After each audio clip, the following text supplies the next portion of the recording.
Olá, nós estamos de volta, programa Foco Bíblico, a TV Vida levando vida para o seu lar.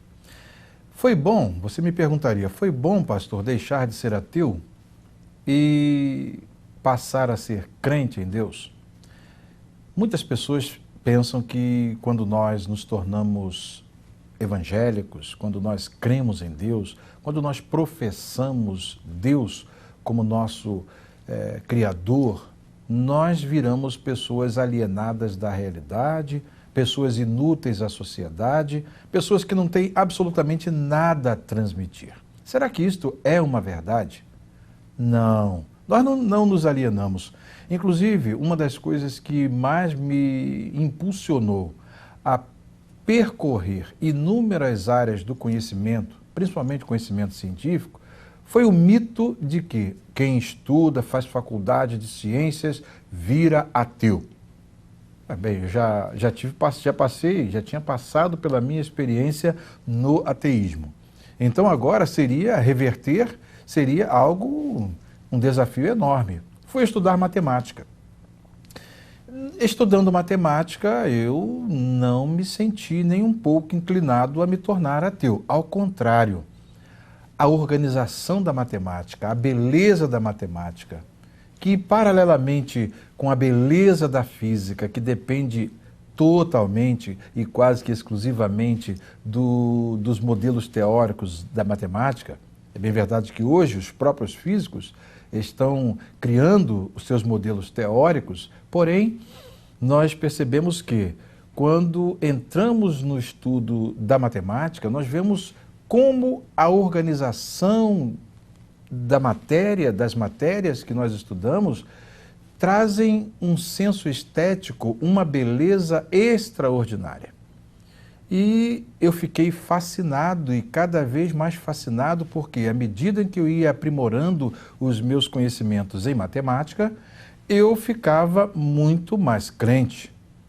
Depois eu li um livro que eu apresentei num dos programas no início aqui para vocês, o Redeeming Science, que é exatamente Redimindo a Ciência, do Vern Poitras, um matemático da Universidade de Harvard, doutor em matemática, e também evangélico e professor de teologia. Ora, não há incompatibilidade na nossa mente, cientista e crente. Não há nenhuma incompatibilidade que nos faça viver um esquizofrenismo. Ou seja, numa faculdade de matemática, eu simplesmente me sentia como alguém que estava lidando com algo que me levava mais próximo ainda de Deus. Deus era uma realidade e, à medida em que eu via a organização do universo, à medida que eu ia vendo a organização, a matemática com as suas leis, a precisão, o dinamismo por trás das leis das ciências, nos mostram, de certa forma, os atributos de Deus que eu aprendi nas Escrituras Sagradas. E aí, então, esta mudança fez com que eu ficasse cada vez mais feliz. Por quê? Porque descobri, ao longo do estudo da matemática, que alguns matemáticos foram muito, mas muito crentes. Descobri, por exemplo, que o matemático Georg Cantor, que foi o criador da teoria dos conjuntos, era crente. E quando li a biografia de Georg Cantor, eu fiquei fascinado, mas tão fascinado, por quê? Porque toda a teoria dos números transfinitos, ele dizia nos seus livros, ele tinha recebido uma inspiração divina para poder construir a teoria dos números transfinitos. Ao lidar com o conceito de infinito e ao repensar o conceito de infinito dos escolásticos, na época escolástica, ele simplesmente viu que os antigos trouxeram uma contribuição que não era perfeita e o infinito até a sua época não era bem definido conforme o trabalho dele, de Weierstrass, né? Eles fizeram um trabalho de definição muito interessante que culminou na teoria dos números transfinitos. E aí, então, o domínio do infinito foi estudado de um modo totalmente diferente e esse estudo possibilitou uma releitura da filosofia antiga e ele sentia o desejo no coração que um dia também as suas descobertas no campo da aritmética transfinita, tanto a filosofia que ele tinha do infinito, servissem para o conhecimento de Deus e aprimoramento, tanto da filosofia como da teologia. E aí, quando eu estava fazendo os meus preparativos para o mestrado, o que eu fiz? Eu fiz exatamente isso. Vamos fazer uma interface, uma interligação entre teologia e matemática?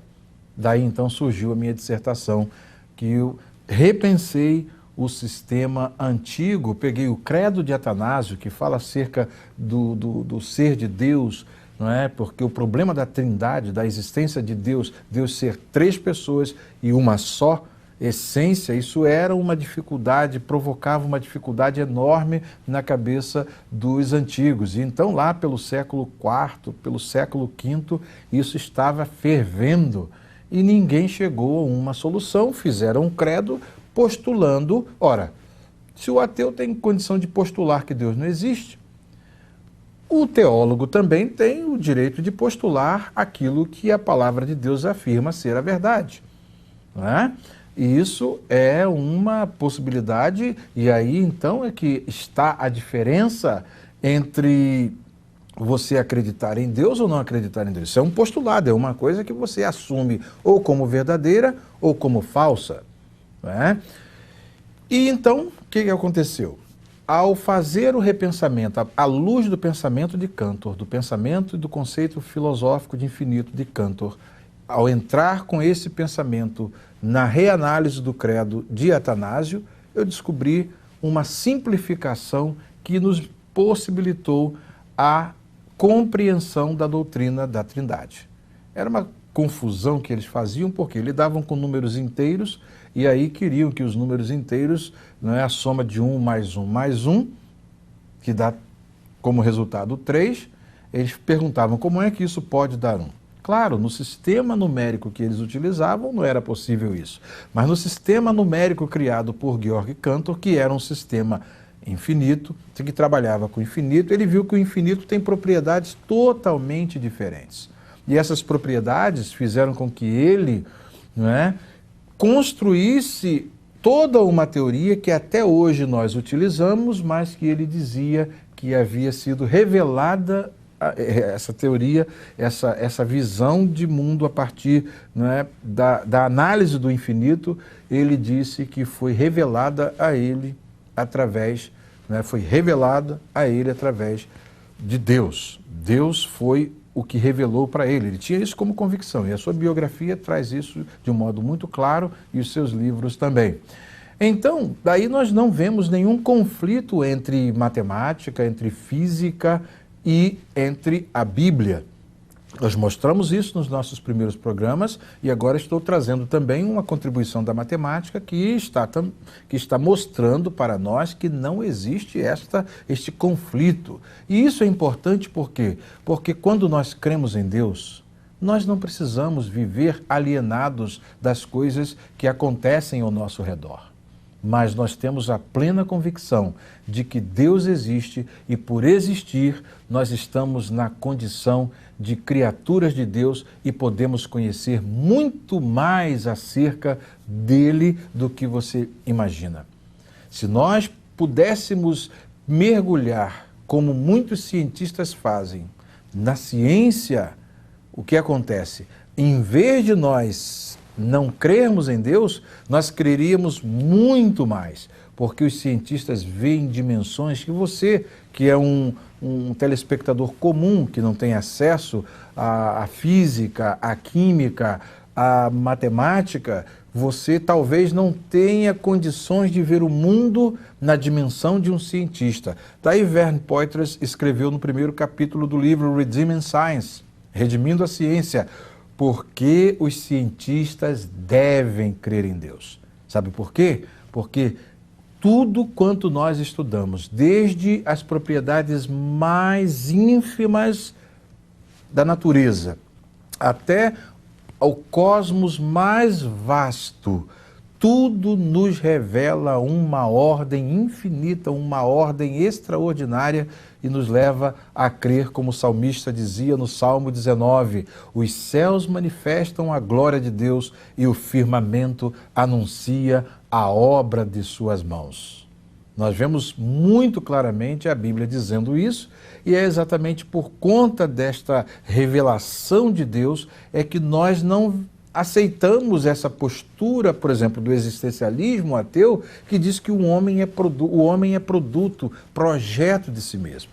Quando o homem assume essa responsabilidade de fazer um projeto para a sua própria existência, acontece o que nós estamos vendo na sociedade contemporânea e temos visto ao longo da história da humanidade. São guerras, conflitos, desentendimento, cada cabeça é uma cabeça, cada um pensa de um jeito. Então, se o homem é produto do seu próprio entendimento, se o homem constrói sem nenhum referencial fora dele, mas através da sua subjetividade, se o homem constrói o seu próprio projeto existencial, isso significa que cada um pode construir o seu, e aí então o mundo vira isso que nós estamos vendo. Entretanto, nós que somos crentes, que cremos na Bíblia, na Palavra de Deus, nós temos uma experiência extraordinária, e essa experiência é de que o universo, conforme Deus o idealizou, está sofrendo um processo que está caminhando para o seu clímax, e isto é a redenção. E agora nós podemos ainda, nesse tempo presente, desfrutar das bênçãos de Deus, desfrutar do conhecimento de Deus. Mas como? Se eu nunca vi Deus?